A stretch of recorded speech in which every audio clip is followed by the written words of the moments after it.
pressure, strokes, menopause, AIDS, pregnancy, sex. Sex? Did you say sex? As prescribed, take your medication, exercise, and diet. On 88.5 Sufra FM, tell a friend, call your neighbor. Casualty 911 is on. Good morning, everybody, and welcome to another edition of Casualty 911 on 88.5 Sufre FM. I am your host this morning, Fawn Minviel. It is always a pleasure to be here on a Monday morning. I would like all of you listening, I would like to thank all of you for tuning in. For those of you who are regular listeners, thank you for tuning into the program on a regular basis. We appreciate it. And as we always say, we appreciate having some feedback as well. For those of you joining us for the first time today, a pleasant welcome to you. I hope that you will stay tuned and benefit from some of the information that will be shared today. Unfortunately, today we weren't able to have our guest. However, I will be making a I'll be here for a short time so we can discuss some issues that are relevant to the time that we are in. For those of you who were tuned in last week, we had a guest here and we spoke about men's mental health. I am going back to do a short review because I think it is good to have continuity. When we speak about something, I am hoping that people will remember, that people will act on it. So last week we spoke about misconceptions about men's mental health. We spoke about why it is that men are sometimes reluctant to seek help, how we can identify or know when something is not going right, and how to support men. Men's mental health is not necessarily so different from women's mental health. Men also have issues that need to be addressed. Sometimes because of, and we discussed that at length last week, because of society's expectations of men. You know, we expect men to always have things under control, to be able to manage everything. So there is immense pressure for them to handle things on their own. And if they are unable to do so, sometimes you find that people think of it as them being a little less masculine, a little weak, and we don't want to see men as weak. However, being vulnerable does not mean that you are less of a person. Having weaknesses is a part of human nature. So whether we are men or women, it is okay. It is okay to have weaknesses. It is okay to say that I cannot deal with it on my own. And that is why we have the services, the mental health services available at our health centers island-wide. And men, you are encouraged to find out from the health center that is most convenient for you. Sometimes we talk about health centers being closest to home, but whatever is most convenient for you, it may be close to your workplace and you find that you are able to access there easier. Find out when the mental health clinic is, go in, have a chat with the nurse who can guide you, and if necessary, to give you a referral for to have someone else help you to deal with the issues that you are experiencing.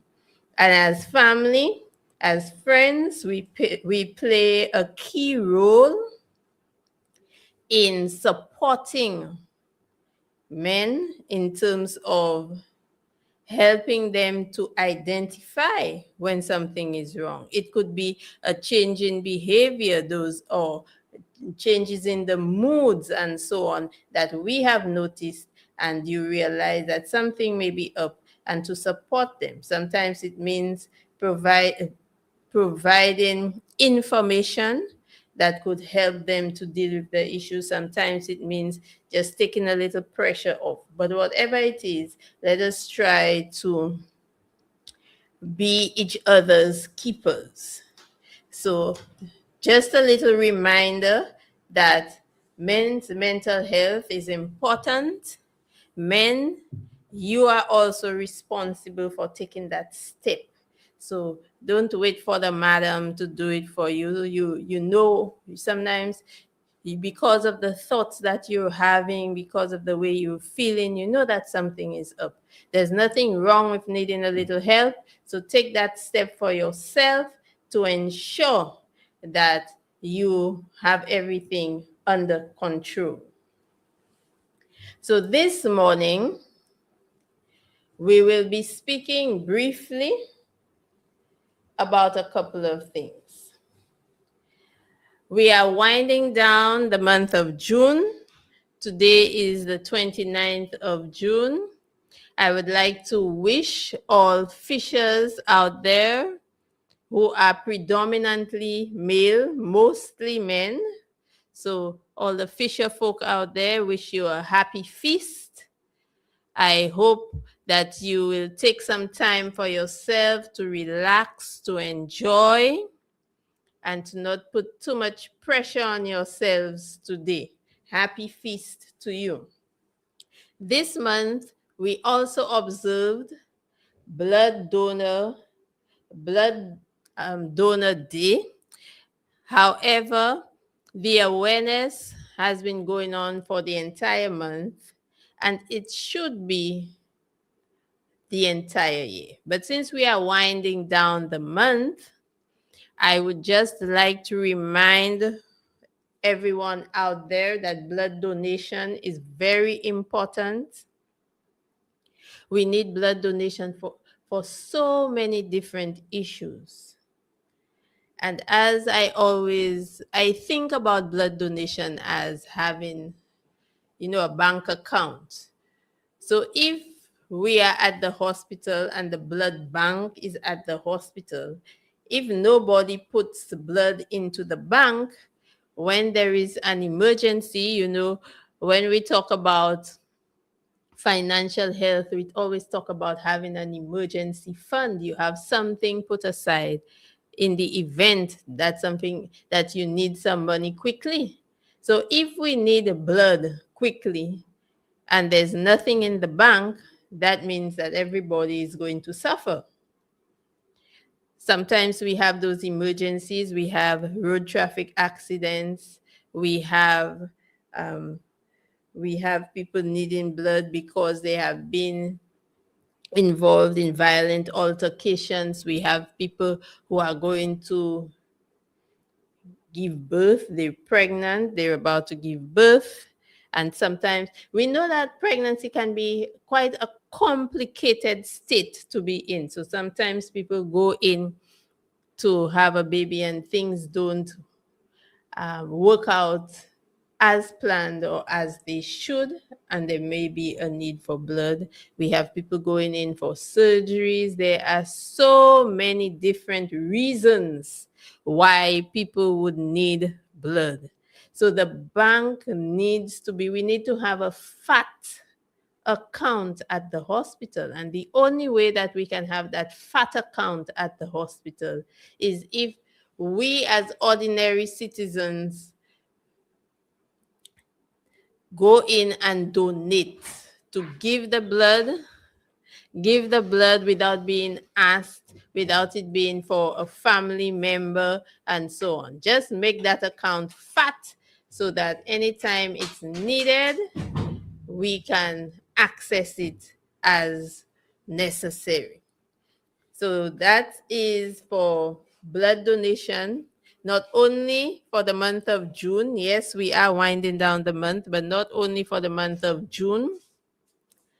That should be every day, every week, every month for the entire year, that we just keep going in. Remember that for men, every 3 months, you can go in and donate. For women, usually we go in every 4 months. So if you are, even though you are unable to make that commitment of every 3 months or every 4 months, at least once a year, twice a year, try to make a donation. If more people made at least an annual donation or a donation twice a year, I'm sure our blood bank would be in a much better position.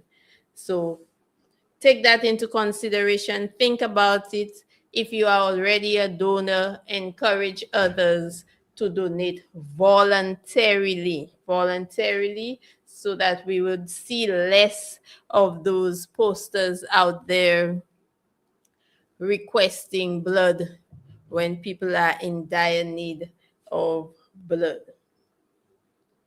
Also, this month, we observed Nutrition Awareness Month. Nutrition Awareness Month. So there was heavy emphasis on the role of nutrition in our health. That is something that we talk about very often on Casualty 911. And very often we have our nutritionist, Mrs. Campbell, shout out to her this morning. Usually we have our nutritionist on board with us. We have looked at the aspect of nutrition and health from so many different angles on this show. But just to remember that good health, as we say, and is good health starts on the plate.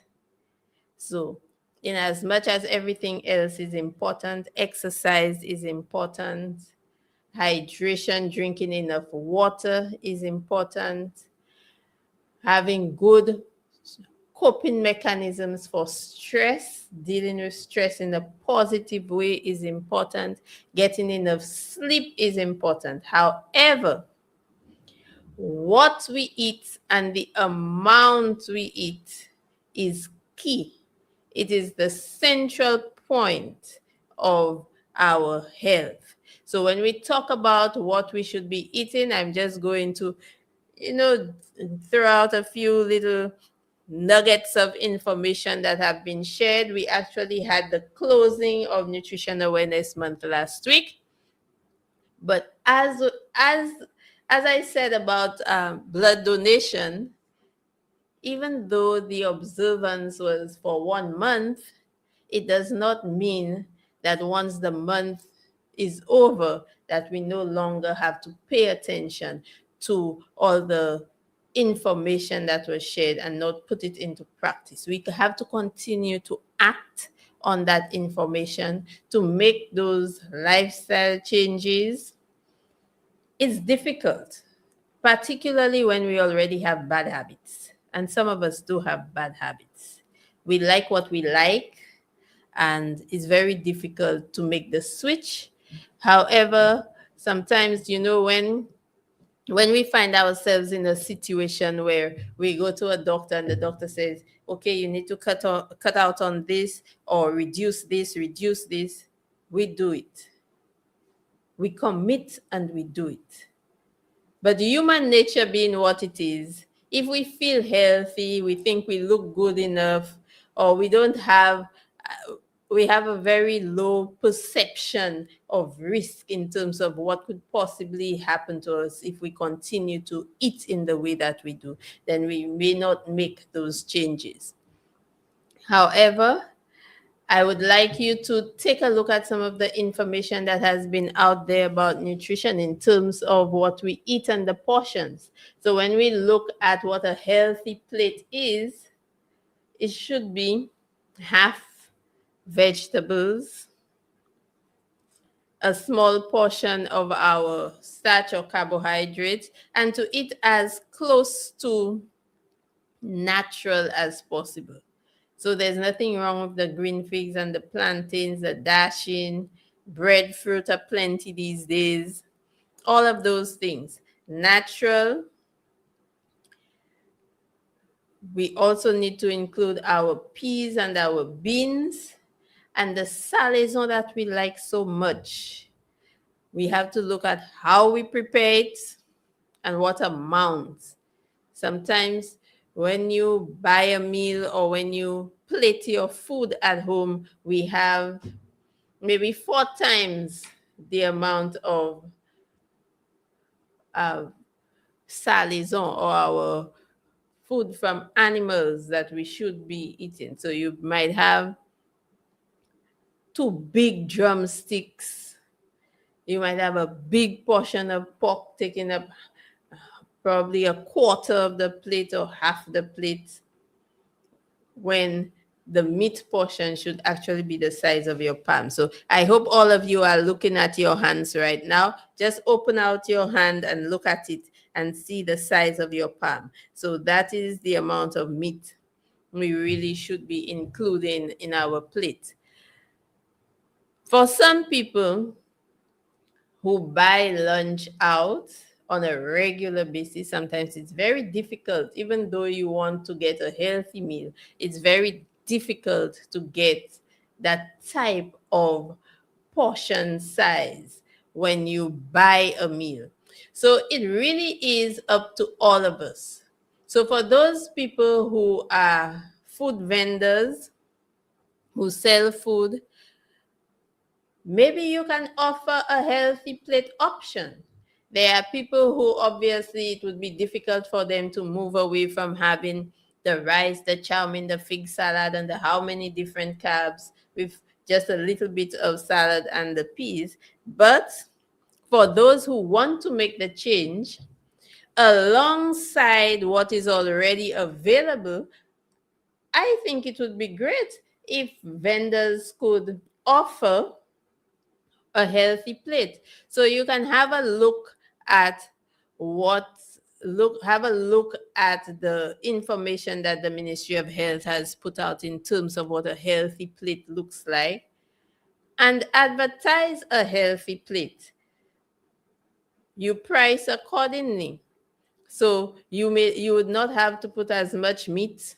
There are people who would be willing to eat that way. The steamed veg with the raw veg, your legumes, your peas, a small portion of carbs, and the meat. Why don't we try that and see how it works? You may actually find that you have customers coming in requesting that healthy plate. So let us all try to get on board to be a little healthier. I know sometimes people find it very difficult to make change. There are people who have complained that when they go and they ask for extra veg from a food vendor, they get attitude. So maybe the fact that the request is coming suddenly, maybe that's what's throwing off the vendor. So for the vendor, I would suggest that you think about it. Think about having a healthy plate option and putting it on your menu.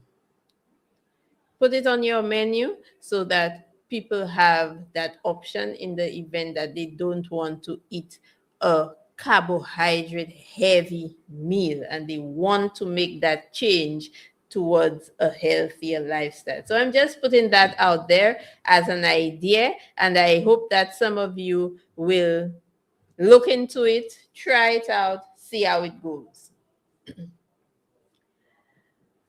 The other topics that I would like to touch this morning are the hurricane season and summer vacation. Summer vacation is coming up. But let us talk about the hurricane season, just a couple of tips. We are in the hurricane season. It may not look like it. Sometimes we get those dark clouds moving over and we don't see the rain. But we are definitely in the hurricane season. And I hope that everybody has started to make some kind of preparation, at least to check what needs to be done around the house, what you need to get in order to be at a higher level of preparation. Some time ago, there was an electric outage, and I am sure that was an eye opener for some people who realized that they probably did not have enough batteries for the torchlights or no batteries for the torchlights. They had no idea where they had candles. Guilty. That's me. No idea. So it was a wake-up call for me, and I hope that it was a wake-up call for others. But just to remind all of us that the preparation is necessary, because if we listen as we should to the weather reports during the hurricane season, it's extremely important that we listen to the weather reports, that we know what is approaching, even though it is still at a distance, and to follow the development so that we know what to expect. We listen and we make preparations. During the dry season, we know that we have a lot of leaves around, the drains are blocked, all of those things that we need to take care of around our homes. Let us not, some people, I know I've had those conversations, and some people say it's not their responsibility to clean the drains. In as much as I can understand where some people are coming from when they say these things, I always counter with, is it going to affect you if there's heavy rain? Will it flood you out? Will it have a negative impact on you? And is there anything that you can do to prevent it? So if you are in a position to take certain steps to protect your investment, your home, whatever it is, maybe you should think about actually taking those steps and not waiting for somebody else to come and get it done. We should also be stocking up. So we stock up on clean drinking water. First of all, we take into consideration who's in the house, who's in the house, what are the needs of the people in the house, and we start to stock up accordingly. But one thing that is important, no matter who is in the house, it's clean drinking water. So let us ensure that our containers, our storage containers have been cleaned, and we stock up on clean drinking water. Some people buy water, that's fine. Some people collect their drinking water and put it there, that's fine. So we need to know where our storage containers are. Do we have enough? Is it sufficient to last us maybe a week in the event that we are cut off from water? I know water is a sensitive issue. I know that. I also live in a place where the water supply is not regular as it should be. So let us prepare with that in mind, that water may not be readily available to us. It's not readily available now. So as were, according to the older people, when there is a hurricane and there may be damage, extra damage, ensure that we have enough, and let us look at the needs of the people in the house. So for example, if you are in a household where somebody uses medication for a certain health condition, that person should have an extra supply, maybe a month's supply of medication at home. Ensure that you have a little cash on hand, because you may not be able to access the bank, you may not be able to access an ATM machine. Have a little cash. Apart from water, food. If you have children in the house, I will say make sure you have what they eat. It is always best to have nutritious or nutrition rich snacks. However, if you know that your child is not used to eating those things, you may just want to get what you know they will eat. Because as for those of us who are parents, we know the I hungry cry, especially when there's nothing else to do. The I hungry is never ending, so make sure you have enough snacks available, enough food available, so that you don't run out too quickly. You can stock up on canned foods. I know canned foods are expensive. Buy them little at a time, and let us not fall prey to our own selves when we feel maybe a little bit lazy or we feel we are rushed. So we just use the little canned foods that we have been trying to stock up. So a whole week we're using the canned foods that we said we were stocking up for hurricane as part of our hurricane preparedness.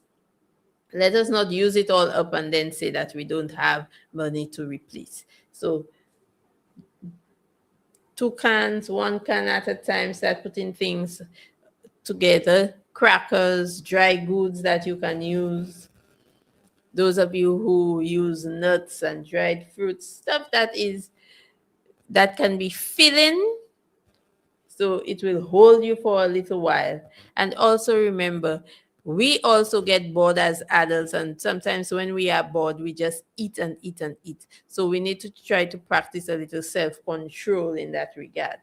When we have children who use milk, we may not be able to adequately store, the liquid milk in the fridge. There may be no electricity, so ensure that you have powdered milk.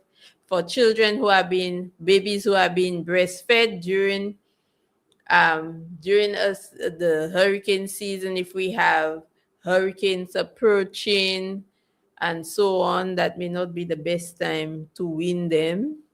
So you keep on your breastfeeding. For those people who use breast milk is best, but for those of us who use formula, make sure that you have enough formula so that you don't find yourself in a situation where you have to be giving the child, I don't know, glow do or whatever it is, just to keep them from crying. Try to have enough formula on hand. If you have people in your household who have special dietary needs, make sure that you buy the things that they need, the things that they eat, the things that they can consume. So that would be all of those things, that preparedness that we're talking about. It is essential to try to minimize our stress during a very difficult time. So all of that, I would encourage everybody to try to take the necessary steps. Know where you have buy some extra candles. If you have your lamp and it needs some kerosene, you get your little kerosene.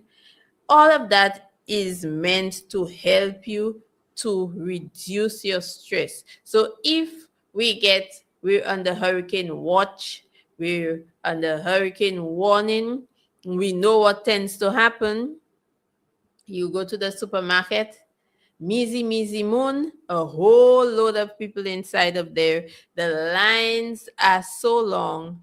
We get frustrated. Sometimes at that point, we may not have access to the money that we need for us to get everything that we need. So let us try to put it together slowly over a period of time.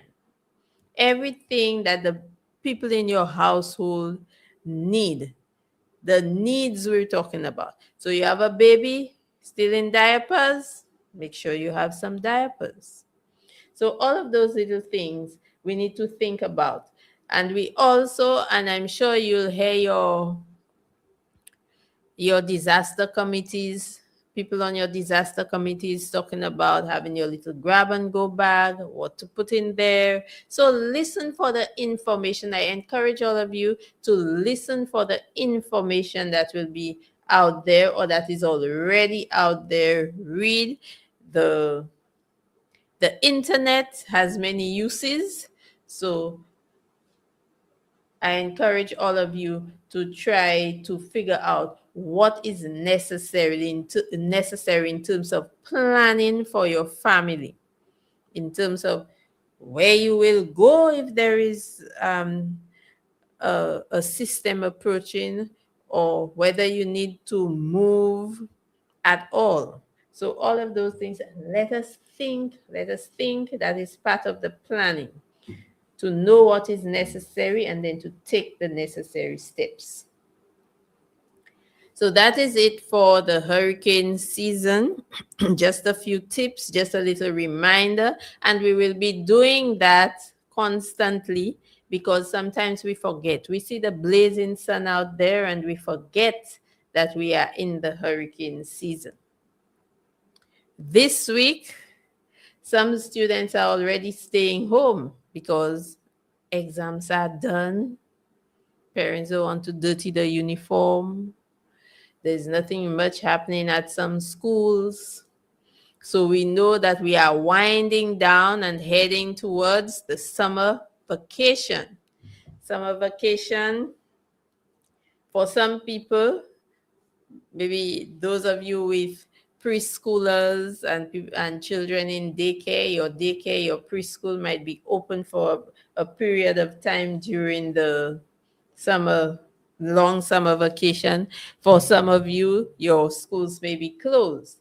But for the primary, secondary, and so on, we know definitely those schools will be closed during the summer vacation. And during that time, you often hear parents talking about the level of stress. And il y a là pour l'école vie ouverte. L'école pas quand même bien fermée, you have les vie ouverte. And that is because usually it is that transition from having that structure. You know that every Monday morning, the children will, every weekday, they get up, you prepare their breakfast, they go to school, they spend the day at school, and they come back. But during the vacation, they're there 24/7. Some people choose to enroll them in summer camps, so that allows a little bit of structure. Structure is still necessary during the vacation, it's not really a good idea to just have them do anything. We can be a little bit more flexible in terms of probably the bedtime, but not too much, because it makes it a little difficult when it's time to go back to school. You may choose to be very flexible at the beginning, and then towards the end, maybe 2 weeks, 1 week before school opens, to start changing up a bit and putting back that bedtime and so on. But what is it in terms of the children's health? What can we talk about in terms of their health during the summer vacation? So apart from that structure, having that little transition for them between school time and summertime, you may want to keep some of the structure in place, as I said, because it really helps the children to function well. One of the things we hear a lot during summer vacation, I am bored. I am bored. So how do we deal with that boredom? Now that the children have access to devices, so the phones, the tablets, and so on, you find that many children spend a lot of time on the tablets, on the phones. And when we're on the tablet, on the phone, sometimes there's the boredom to a lot of eating, a lot of snacking, maybe less fruits and vegetables are being consumed during that time. So as a parent, maybe you want to be a little more conscious of that and try to put things in place so that you still have fruits available. Fruits are not just to put in the lunch bag to go to school. We still have mangoes around. We have local fruits available. If you would like to buy other things, the things that you know they're accustomed to and they like, but they should still have some fruits, some vegetables readily available for them to eat. So, how do we reduce the screen time? Some children naturally like to be outside.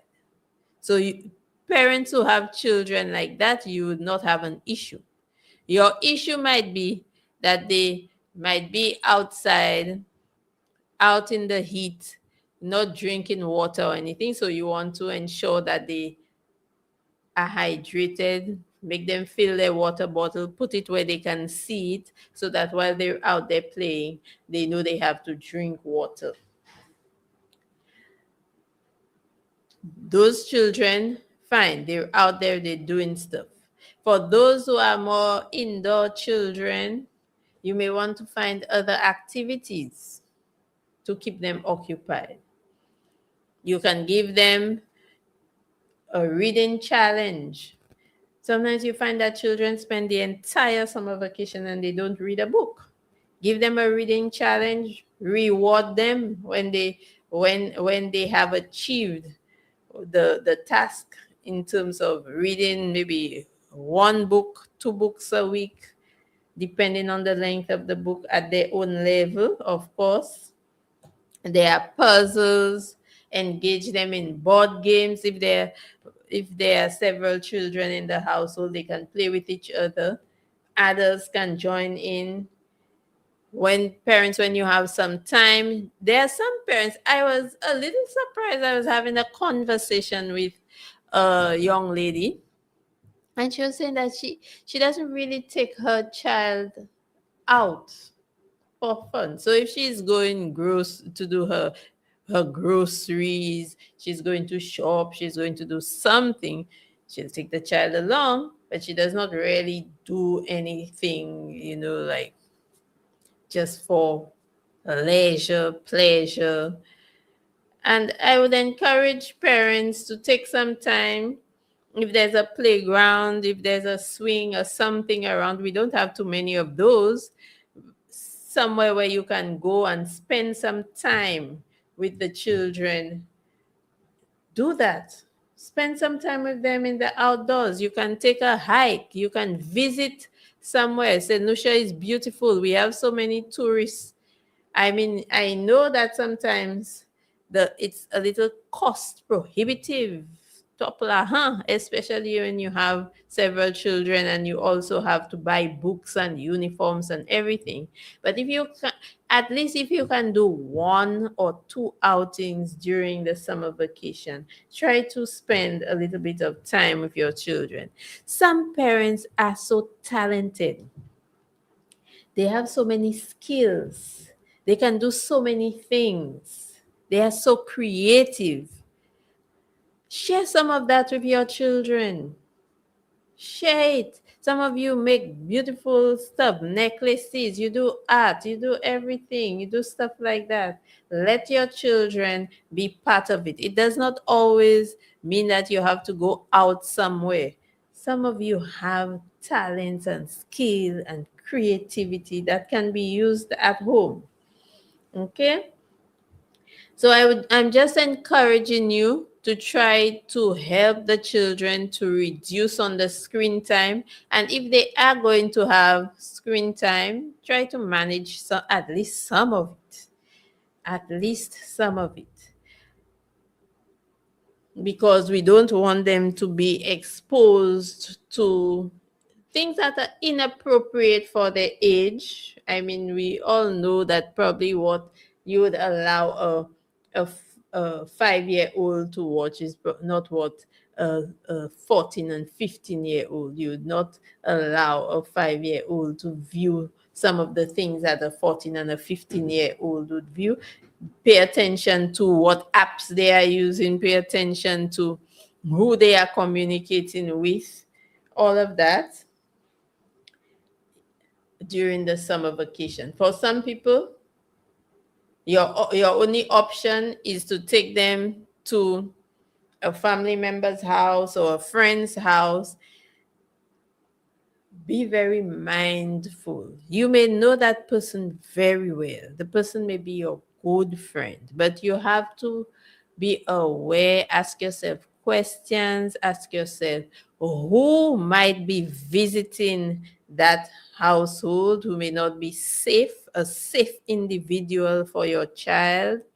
What might they be exposed to? Not necessarily because of your friend, but the people who might be coming in and out of that house. Do you know anything about maybe the children who might also be at that house, and how they behave and what you want your child to be exposed to?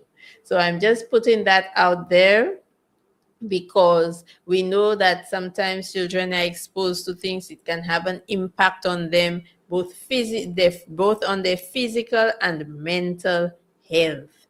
So be aware, be mindful, think, be conscious, think about it, how you're going to manage that summer vacation break. I know it's very difficult for some people. Some of us, at least, we can take vacation for part of the summer vacation. Some people don't get a break at all during the summer vacation.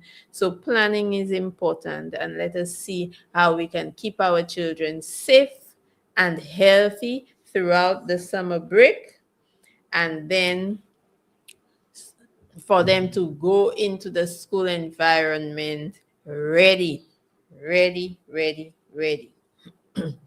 So that is it for um, me this morning in terms of what I wanted to put out there.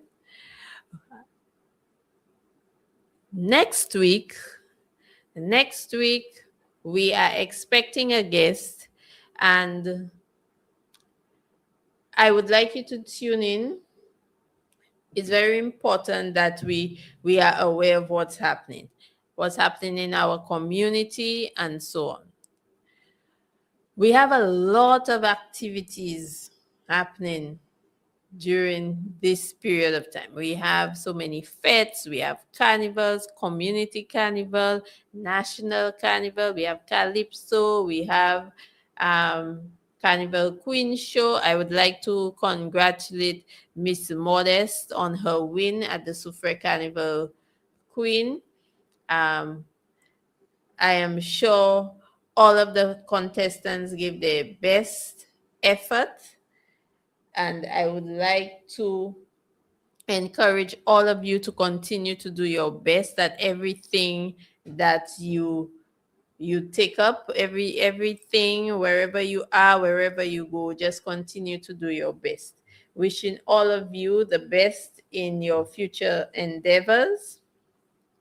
And before I forget, and Louisa takes my head and my neck and everything, I would like to encourage parents to bring your children in to call the Soufrière Hospital on Fridays, any Friday, from 1:30 onwards until they close at 4:30, to book an appointment for your children to get their cleaning. You know that it is free for the children to get their cleaning at Soufrière Hospital.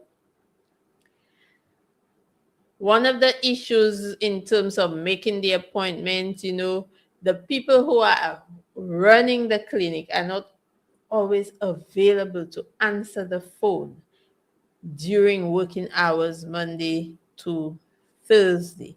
So if you're calling, trying to make an appointment, at that point in time, they may be very busy working on somebody, doing something, and they are unable to pick up the phone. That is why they have designated the Friday afternoon after lunch, so from 1:30. so that people can call and book their appointments for the children. The summer vacation is a good time to get that done.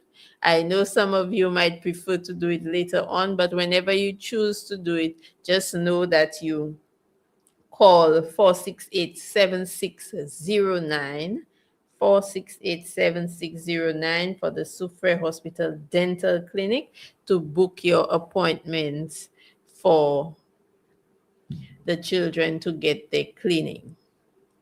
Hopefully, they will not be eating too many snacks, although we do know that during the summer vacation, children tend to snack a lot more, eat a lot more sweet things, and drink sweet things, and have unhealthy diets, and that can have an impact on their weight and everything, and make it a little bit more difficult to go back into a healthier routine. So that is one of the reasons why we try to limit that as much as possible.